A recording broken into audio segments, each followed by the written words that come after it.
Praise the lord. પ્રભુ ઈસુના નામમાં આપ સર્વને પ્રેમી સલામ. પ્રભુના વચનોમાંથી શીખવા માગીએ છીએ.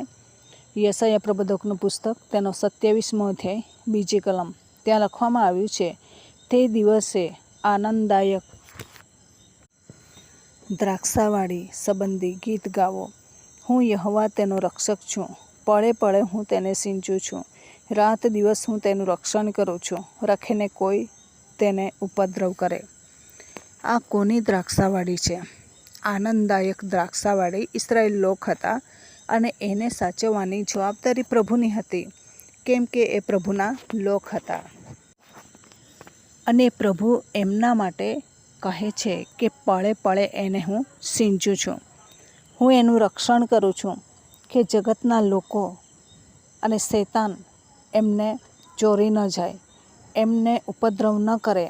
એટલા માટે પળે પળે સિંચું છું અને રાત દિવસ એનું રક્ષણ કરું છું. એ પ્રમાણે પ્રભુનું વચન ઇસરાયેલ લોકોને માટે છે. ઇસરાયેલ લોકોને પ્રભુ એટલા બધા ચાહતા હતા, આખી દુનિયાને એમના વતી આશીર્વાદ આપવા માગતા હતા. ચાહે તો આખી દુનિયાને એમ જ પણ આશીર્વાદ એ આપી શકે છે, પરંતુ એમણે નક્કી કર્યું કે ઇબ્રાહીમમાં આશીર્વાદ છે, અને ઇબ્રાહીમ જેને આશીર્વાદ આપે તે આશીર્વાદરૂપ બનવાના હતા, અને એમના વંશજો આ ઇસરાયેલ લોક હતા. તો પ્રભુ તેમના કરારને પાળે છે. હવે એ જ પ્રજા નાશ પામી જાય, એ જ પ્રજાને ઉપદ્રવ કરવામાં આવે, તો પછી શું થશે કે બીજાઓ એ પ્રમાણે એમનો નાશ કરી નાખશે.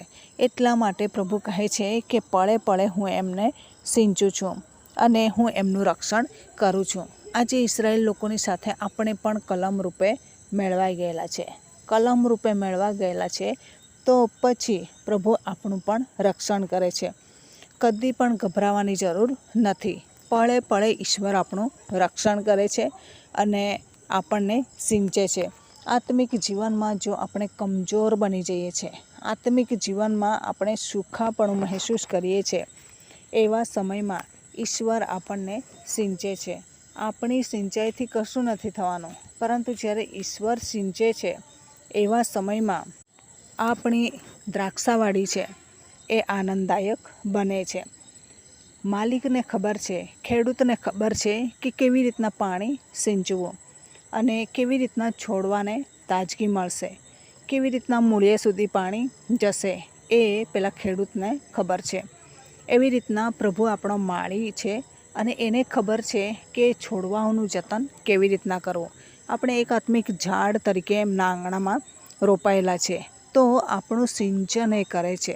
કોઈ આપણી સિંચન તકેદારી રાખતું નથી, પરંતુ પ્રભુ આપણા સિંચનની તકેદારી રાખે છે. તેથી આપણે આજુબાજુ જે અફવાઓ ફેલાતી હોય એમનાથી ગભરાઈ જવાની જરૂર નથી, પણ એટલું બધું બેદરકાર કે લાપરવાહ પણ રહેવાનું નથી. આપણી તકેદારી આપણે રાખવાની છે અને પ્રભુને પોકારતા રહેવાની જરૂર છે. પ્રભુ જ્યારે જ્યારે આપણને સૂચનાઓ આપે, જ્યારે જ્યારે આપણને હુકમો કરે, ફરમાન બહાર પાડે, એવા સમયમાં આપણે એમની આજ્ઞાને ઉથાપવાની નથી, પરંતુ એમની આજ્ઞાનું પાલન કરવાનું છે, કે જેથી એનામાં આપણને રક્ષણ મળી જાય. એની આજ્ઞા ઉથાપીને શું એ આપણું રક્ષણ કરી શકે છે? કદી પણ આપણું રક્ષણ કરશે નહીં. તો આ દિવસોમાં આ જગતના ખતરાઓમાંથી બચવાને માટે આપણે ઈશ્વરની વાડીમાં સિંચાયેલા છે, રોપાયેલા છે, અને ઈશ્વર પણ રક્ષણ કરે છે. પરંતુ એના કહ્યા પ્રમાણે જો નથી કરતા, તો પછી આપણું કોઈ રક્ષણ થવાનું નથી. જગતના ખતરાઓમાં આપણે, આ જગતના ઉપદ્રવમાં આપણે ક્યાંય થાપ ખાઈ જઈશું, આપણને ખબર પણ નહીં પડે. પરંતુ જ્યારે ઈશ્વરની આજ્ઞાનું આપણે પાલન કરીશું, એવા સમયમાં ઈશ્વર આપણને મદદ કરશે.